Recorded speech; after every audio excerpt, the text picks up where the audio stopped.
Beaucoup d'hommes avaient toujours la décision de rester monogames. Ils sont devenus polygames les jours où leurs femmes leur ont fait des problèmes. Le jour où leurs femmes ne leur ont pas donné le bonheur.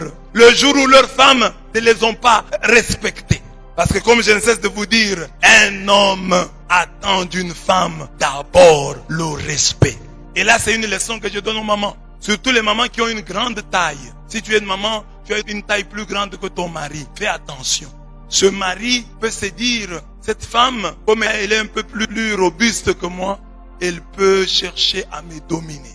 Alors l'homme va commencer à réagir. Et tu vas dire, mon mari est mauvais. Il suffit de changer, de dire que moi, je vais d'abord lui donner un maximum de respect au point qu'il ne se sente pas complexé. Beaucoup de maris deviennent des maris violents, des maris moins tendres, par réaction. Parce que peut-être ils ont été tendres et la femme n'a pas compris le message. La femme a cru qu'elle avait pris le dessus sur eux.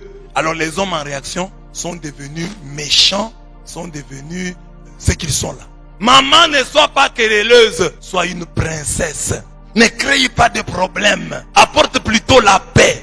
J'ai déjà prêché plusieurs fois. Une vraie femme n'engage pas de bras de fer avec son mari. Une femme avec F, une vraie alors, quand elle voit que son mari veut gagner, elle lui donne la victoire.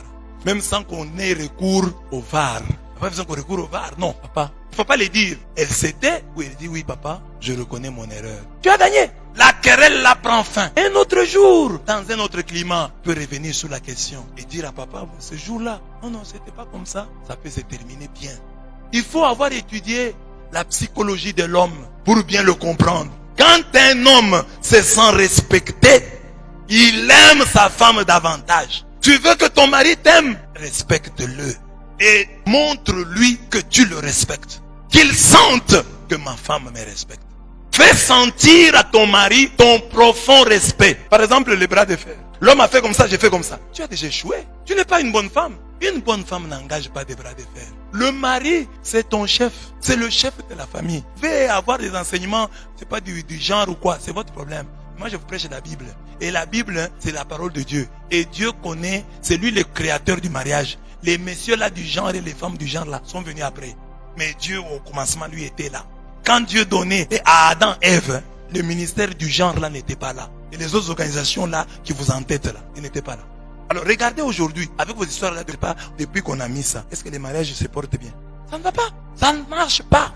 Parce que dans une maison, même chez les coqs, on ne peut pas avoir dans un même poulailler deux coqs. Mais toi tu veux dans le mariage, le mari et le coq, toi tu veux être la coquine. Il n'y a pas de coquine. Il y a coq et poule.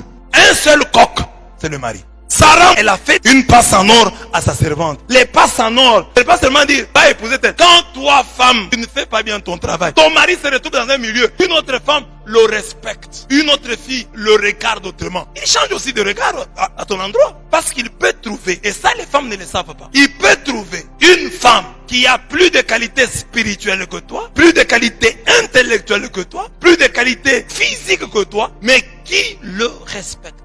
Qui a même de l'argent et qui respecte ton mari. Toi, ton mari te prend en charge. Prends même ta famille en charge. Une femme doit être tendre. Une femme est source de paix, de bonheur. Qui trouve une femme trouve le bonheur. Quand il y a un conflit dans la maison, c'est la femme qui éteint le feu.